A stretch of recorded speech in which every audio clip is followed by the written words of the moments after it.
Hello, everyone. Welcome back to the Wildcat Playbook right here at Beyond the Big Ten. Follow us at Beyond the Big Ten, the digital platform that goes beyond the game. My name is Joey Christopoulos. You can follow me at Joey Sports Guy. Let's bring in my co-host here to break down a disappointing loss against Penn State that looked good for just a couple of seconds.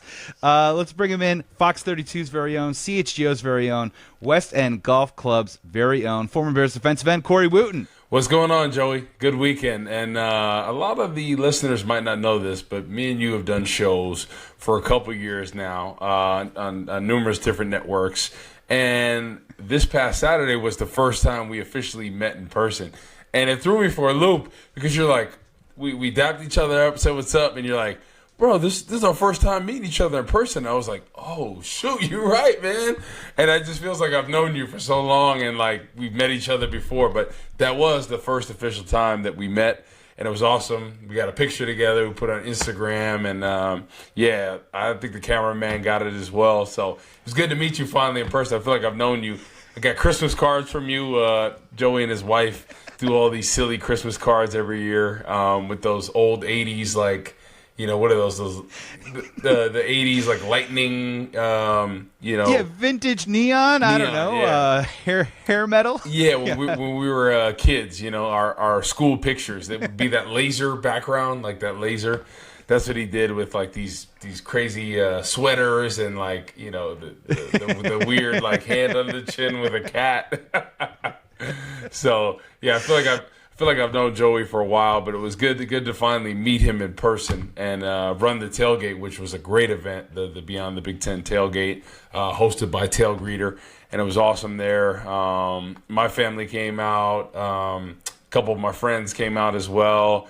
Joey was in the building, and Evan Turner was there as well, so it was good to have him there. Really good turnout. Food was good. We had some cookie dough whiskey shots as well. As a part of the brunch to wake us up for this game, and yeah, it was a great event. I had a good time. I can only confirm the dough ball shots. Also in attendance too, as well, shooting guard former Bulls Pete Myers, whose basketball camp that I used to go to as a kid. So I mean, it was full circle going on at Wildcat Alley on Saturday. Corey, trust me, there's more Christmas cards coming. It was so funny, man. Yeah, we've done hours and hours together for 3 years, and then finally face-to-face there at that Tail Greeter event. Yep. Stick around to the end of the episode for a word on campus when we break down just exactly what went down there at that time. But yeah, just an amazing event by Tail Greeter. Hopefully Beyond the Big Ten is going to be doing more of these events as the season goes along, not just for Northwestern, but across the Big Ten. And Corey, man, for just a moment there, the mojo of us meeting, it was playing in the Wildcats' favor. They were at one point tied 10-10. Of course, they took a loss to Penn State, which is a formidable team across the country, 41-13. So, Corey, man, without further ado, let's just dive right in. Yeah. Let's get into our X's and O's. So with our X's and O's right here on Beyond the Big Ten, Corey, 41-13. Let's kind of go incrementally through this just a little bit here, where on the first play of the game, we got ourselves a fumble, a huge hit on special teams, and all of a sudden it was like, oh, the Wildcats got the ball in the red zone. And unfortunately, Corey, it was kind of a hallmark of the rest of the day where they had these opportunities, but they just stalled either through sacks. We're going to get into the offensive line, whether it was through penalties. They ended up kicking the field goal there at that moment. But just talk to us about those initial moments in the first half. Yeah.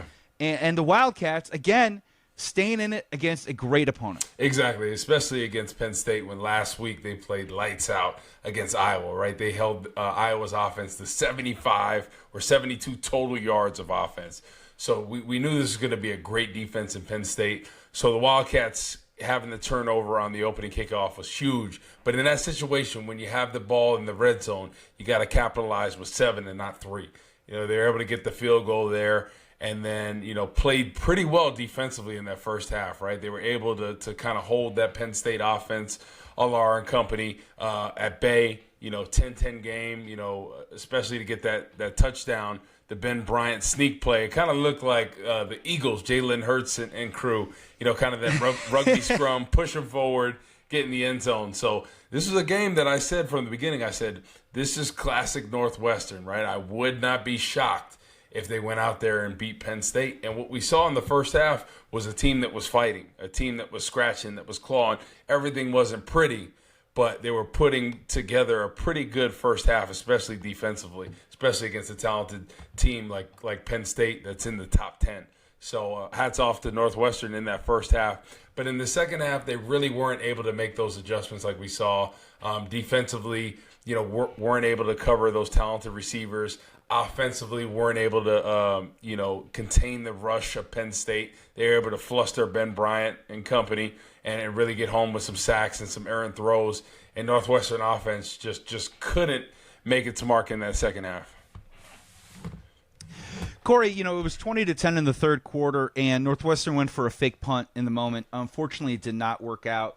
Now, look, I want to get your perspective on it because I kind of have two schools of thought on it. The one is, when you try a play like that, man, you're really, you're sticking your neck out there for the risk-reward factor. But when you play a team like Penn State, it almost feels like you have to pull a couple tricks out of the bag to keep yourself in the game. What was your perspective just on that call specifically? And maybe not the execution, because obviously the execution didn't work out. Yeah, I'm fine with that call because this is a game that nobody expects you to win, right? And you're 10-10 at half. You're 20-10. Like that's a pretty good. If you get the first, all of a sudden that kind of changed things, and that maybe reinvigorates this team that had been stalling in that second half. So I'm all for it, right? Football is a game of momentum, and in that situation to turn this football game around, you had to go for a play like that and try to get the first down. The execution wasn't the best, but I admire the call because in that situation you have to go for it. You got to spark something going because there was too much of a lull with the Northwestern team in that second half. Yeah, and just to roll it forward, too, as well, I mean, when you're playing an opponent like Penn State, you give up 6 sacks with Ben Bryant in the lineup. Ben Bryant leaves the game with an injury. People were worried that could he have possibly broken his collarbone. Look, we're taping this on a Monday night right now, so this is going to be a big TBD heading through the week, whether Ben Bryant can suit up again. But 6 sacks with Ben Bryant. They got 7 total in the game. I mean, Corey, I think the question more is, let's just talk about that Penn State defensive line. And honestly, I mean, they brought it in this game. And I'm not sure if it was more of the inadequacy of a Northwestern offensive line, but more of the potency and talent that exists with that Penn State team and on that defensive line right now. I think it's the talent. They seem to every year put out guys that are super athletic, talented pass rushers that can bend the edge across the board, right? From their nose tackle to the 3 technique to the edge guys coming off, and especially against Iowa. Iowa is a team the week before that has talented offensive linemen that usually put out guys that play on Sundays across the board. And they absolutely dominated them. So this was a game that I was really worried about, and they came home a bunch of times, which I thought they would be able to do. But in this type of game, Northwestern, you got to have some screens. You got to have some draws. You got to keep them off balance. You got to go on 2. You got to go on 3. Anything you can do to get the edge in this game, you have to against a dominant pass rush. You got to keep them on their toes because their greatest strength is getting off the football, right? Getting up the field. Use that to your advantage. We didn't see too much of that in this game. Not as many screens or draws as we like. Not too many hard counts. And that's the recipe for success against a talented defensive line like Penn State. Yeah, and maybe final one for you on X's and O's. And if you got anything else, please bring it. But when you kind of look at the stat sheet a little bit, you got Cam Porter, who you've been preaching on this pod. Run the football. That is Big Ten style. You got to get him touches in the game. Only 7 carries for 18 yards, 2 catches for 19 yards. Look, they were unable to move the chains. Right, it was hard to get a lot of rhythm really going against this Penn State defense. So can I really fault them for not feeding him the rock a lot? But I do want to ask you, because as we roll forward to scouting report in a second here. We don't know the status of A.J. Henning moving forward. Bryce Kurtz had a fantastic game last week in that great comeback Cats victory. Only 3 catches for 12 yards.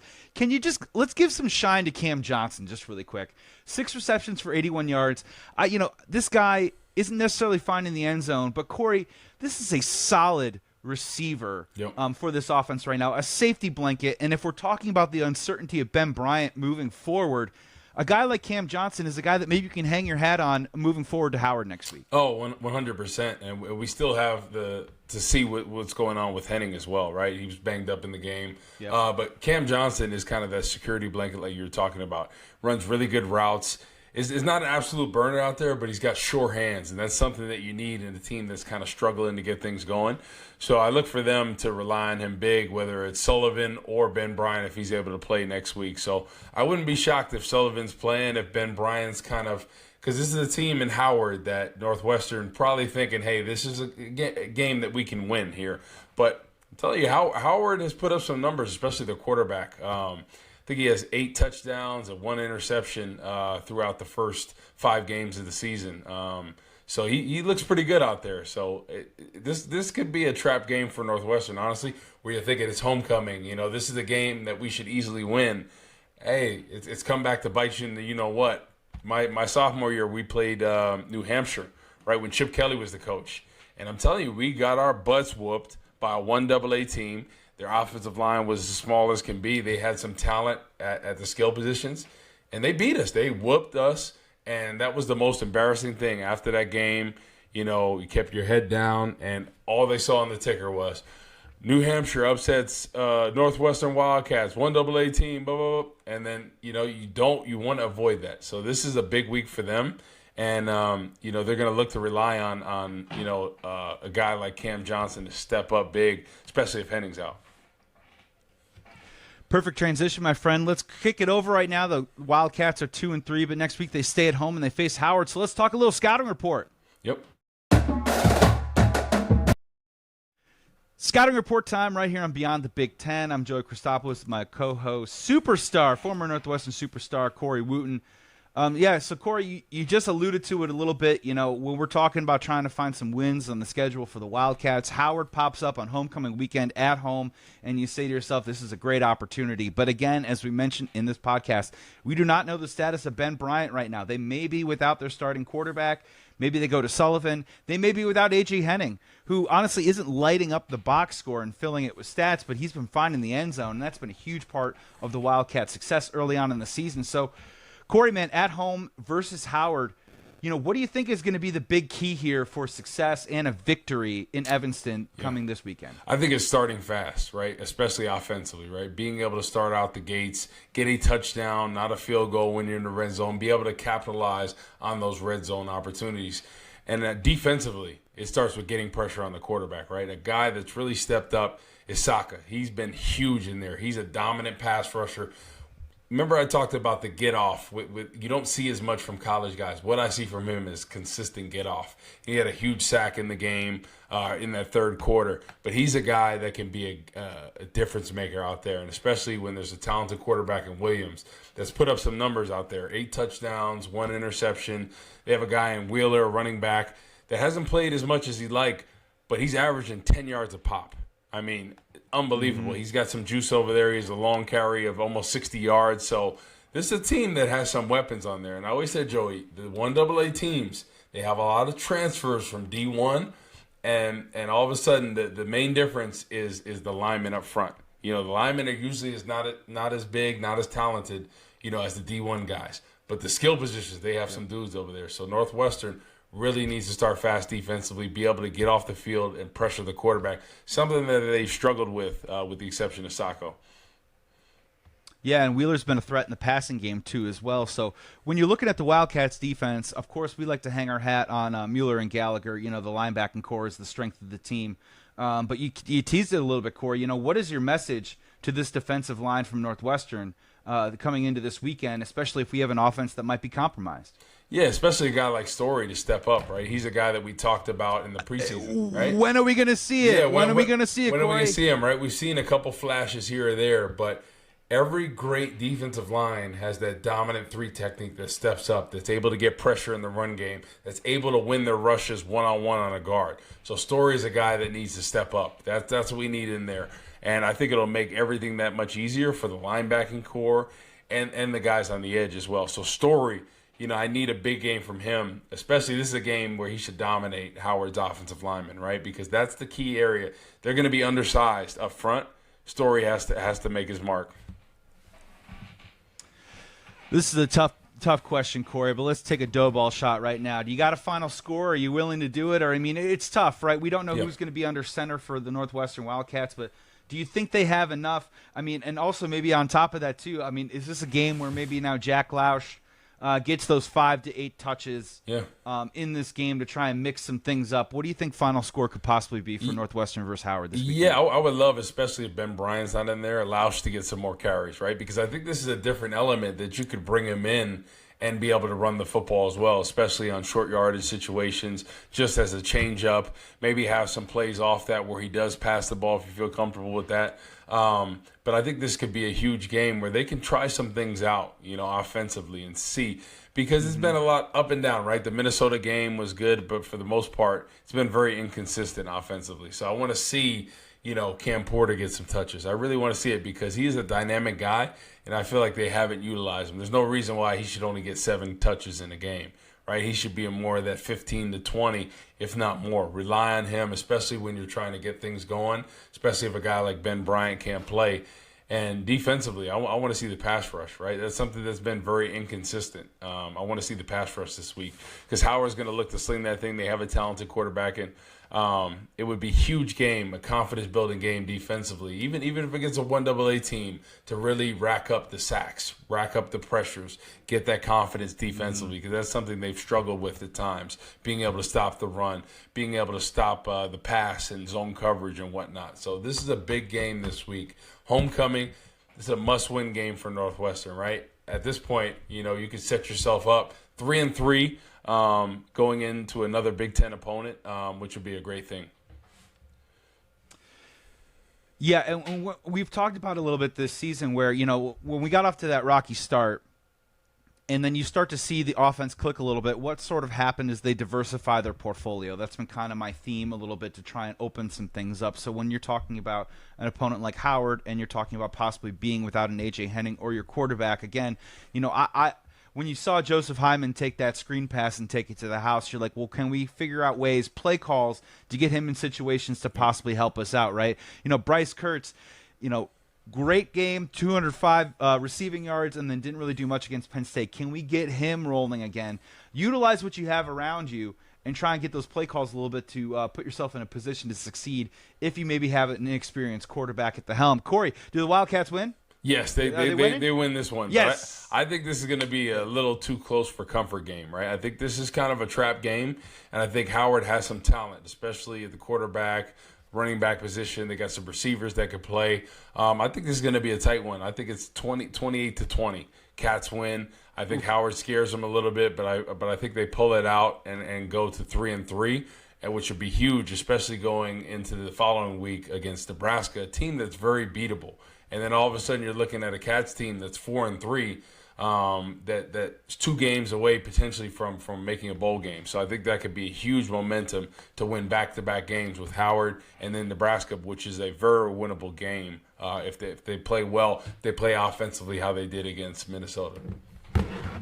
Yeah, and you look at the Cats' schedule, there's going to be some other opportunities for some wins. So if you get this one under your belt and move forward, things can get pretty real pretty quickly, and that's an interesting scenario for the Wildcats for sure. And it doesn't matter whether you're talking about college football, professional football, high school football. This is the type of game too, Corey, where I just think, this is cliche, but protect the football, play clean football, and give yourself a chance. Exactly. Right? Don't stab yourself in the foot if possible, and see if the Wildcats can pick up a win. I'm going with a win too as well. I think that they can hang on no matter who's under center, and we'll see what happens from there. But Corey, we got to get to our last segment here. Let's get a little word on campus.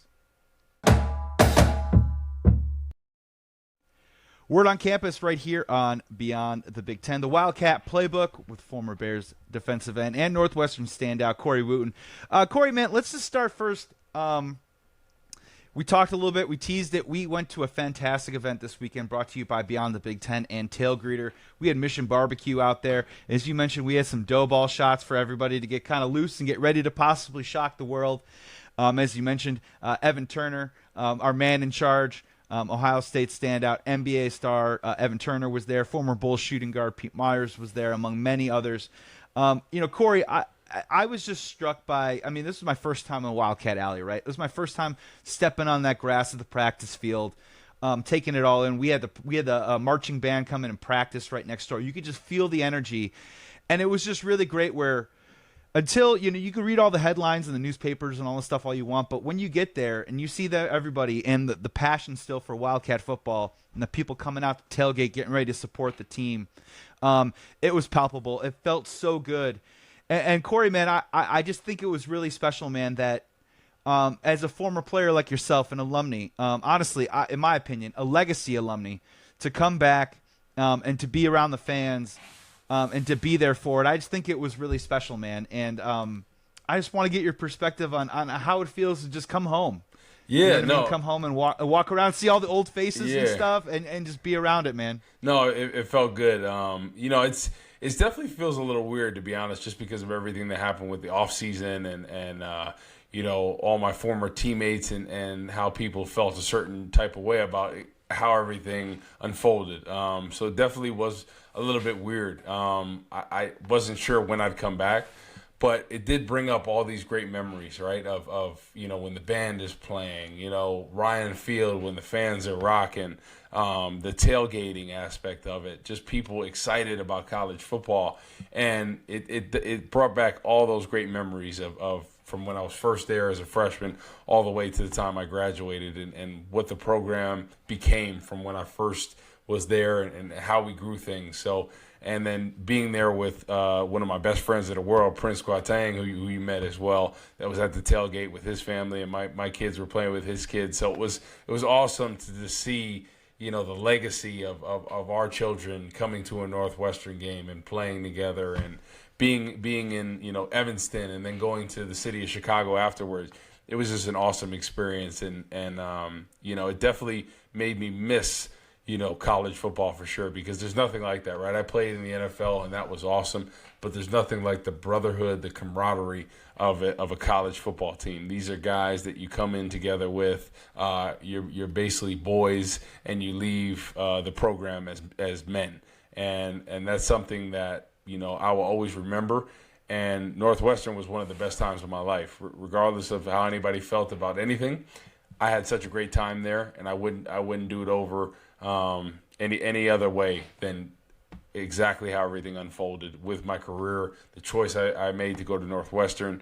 My best friends to this day are still all from Northwestern. Todd Dockery, Omar Conte, Prince Kwatang. Talk to them pretty much every day. So it's something that is an awesome experience, and I'm hoping my kids one day can play college sports and have that great experience of playing in a big conference like the Big Ten, or like my wife did at DePaul when they were a part of the Big East. So it was an awesome experience. It was just awesome to see former captains, former leaders coming back. You know what I mean? Prince especially coming around, and as you mentioned too as well, it makes you think. You guys all have families and success, and you've moved on, and you can come back together with that bond. That deep bond, that friendship. And Corey, you know what I mean? Like, look, I'm a romantic. I really am. And just maybe like my grand thought about it is, of course, the things that have happened off the field have been devastating for the program. And obviously people have had to lose their jobs and move on because of that. And there's a lot of victims affected by it. But at the same time, you still saw a lot of good out there on the field, and you still got a chance to get your hand on the pulse of the fact that the Northwestern Wildcat family, while maybe is dealing through a lot of strife right now, is still very strong. It's incredibly strong, and it just gave me hope that obviously maybe not this year, next year, but as we move further and further away from those things that were ugly and frankly very wrong, it is important to see that there is a backbone to the Northwestern Wildcat family that will survive, that will come back and rise up again. And honestly, it's a program that I think is going to do it right moving forward. And the people that were there in attendance and supporting deserve that. And I could just really feel that on Saturday. And it was just great to be around. It was a great event. Exactly. Yeah, it was awesome. But yeah, I wanted to bring up something too, because back when I played and every year, right, we had a tailgate that a former alumni ran, right, with a guy like Steve Kaiser. It's a big name around there. One of the most diehard fans. And the rest of the guys, they'd have a tailgate there. I saw a couple gentleman that ran the tailgate, and they were like, hey, it's kind of sad everything that's happened because none of the former players are coming. So I think, a lot of the former players still feel a certain way about how everything unfolded, right? And I've said this, and I've talked to you about this, and we've spoke about it, when can't speak about anybody's experience, right? Because everybody's different. But I do think a lot of people think our locker room, at least from when I was there, was mischaracterized. And but yet again, right, we can never talk about anybody else's experience. I just think there's a lot of people that feel strongly about the positive impact that the program of Northwestern had on them, and I think people are disappointed with certain aspects, and right, wrong, and different. I think over time things will heal, and I think then guys will start to come around again, right? This is still new, fresh. This is still current, and I think over time things will get better, and I think the program will be restored to what it should be, and I think the former alumni will start to come back. But yeah, it is definitely a weird feeling, Joey, because I've always had so much pride coming from Northwestern, and after this happened, you kind of distance yourself from it a little bit, and somebody's like, where did you go? And you're like, Northwestern. You kind of say it because of everything that's unfolded. And you never did before. You used to go Northwestern. Right? Exactly. So, I think, what my wife said is like, listen, what your experience was like, and the time that you had there, and it was one of the best times of your life. So you can't let that affect you for somebody else's experience. Like, it is what it is at this point. So I think over time we'll see more support from the former players and alumni, but I think a lot of them are disappointed and maybe frustrated with how certain things played out. And like you said before, right, to people that were actually affected and impacted negatively, my heart goes out to them, right? Like, you never want anyone to go through anything, along those lines. But, I just think over time everything will heal, and we'll get to the bottom of everything that happened, right? Because this is still everything is still being investigated and whatnot. So I think time we'll know exactly what transpired, and then every heal and everything will hopefully be back to what it was in the past. Yeah, that's incredibly well said. Look, there's aspects of this now that are in the arena of litigious proceeding. But to just echo your point, which is so correct, education, correction, healing, those are things that we can do moving forward to make sure something that people claim never happens again, but also like restore what's so beautiful and pure and strong about the Northwestern Wildcat family. And that process is a day-to-day thing. It's going to be a year-to-year thing. But just to be around it and to see the people still supporting the current players on the team, again, stressing current players on the team, trying to make a name for themselves, trying to wear the N on their helmet with pride. It was just really impactful and awesome for me to see. And you're 100% right. Incredibly well said. And I'll be honest with you, I'm still tasting the dough balls to this day. Those sweet treats. But yeah, no, fantastic event. Thank you again to Tail Greeter. Thank you again to Beyond the Big Ten. Hopefully that's gonna be a long collaboration and partnership that we're gonna have. Hopefully me and Corey are back out at Wildcat Alley again soon. So if you're listening to this podcast, we're gonna let you know in advance. Come out and say hello. We had a great time. And hopefully Beyond the Big Ten is going to be able to provide that. When we say Beyond the Big Ten, we mean beyond the game. And these are the types of things that we try and bring out there. Corey, man, I think that's pretty much it. Anything else you want to sneak in before the Wildcats beat Howard this weekend? No, that's pretty much it, man. Another great weekend and another great pod. And yeah, it was great to finally meet you in person. I feel like I've known you for a long time. So yeah, it was great. Dude. Dude, let's do it again sometime, huh? Exactly. Maybe like not once every 3 years, but we'll figure it out. Exactly. And maybe one day I'll find you on a golf course too as well, and then we'll see really what's up. Exactly. Now you're speaking my language. Like a Cats win this week, right? That would be great to go 3-3. Man, with the next week following that against Nebraska, it's a very beatable team that's kind of struggled a little bit. Matt Rule's the coach, are trying to figure out their direction of their team. So this is potential to go 4-3, which would be a lot better than most people predicted the Cats to do. And I think the Minnesota game, that is huge that they're able to get the W and turn things around, because we could be talking about a different trajectory of the season. So hopefully this week, confidence building win, go into Nebraska, get the win, go 4-3. You're looking up. Hopefully they get the offense figured out, run the football a little bit more, take the pressure off the quarterback. Defensively, a guy like Story needs to step up, right? We need the big fella in the middle to step up, really get that penetration, be a force in the run game, be able to pick up 2 or win your one-on-one in pass rush situations. So we need that. So it's going to be a huge game this week, just for the confidence of the team, and I think it'll set them up to finish the rest of the season positively. Keep in mind, Cats fans, if there is one word right now for the Big Ten West, it is chaos. And so wide open. That just puts us right wide open. With a little hash there. It was one word. We'll call that wide open. You're 100% right. This was the Wildcat Playbook. Thank you so much for tuning in and listening to it wherever you get your podcasts. If you listen to this show, please tell a friend to tune in. Even if you tell a friend that enjoys one of the other many Big Ten teams out there, we have some fantastic shows going on right now at Beyond the Big Ten. Follow us on socials. You can follow me at Joey Sports Guy. Follow Corey at Corey Wootton. 2 O's, 2 T's. You better get it right. Be well, be safe. Please be good to each other. Go Cats. Let's see what happens this weekend. And maybe, just maybe, they can get back to 500. Thanks for tuning in.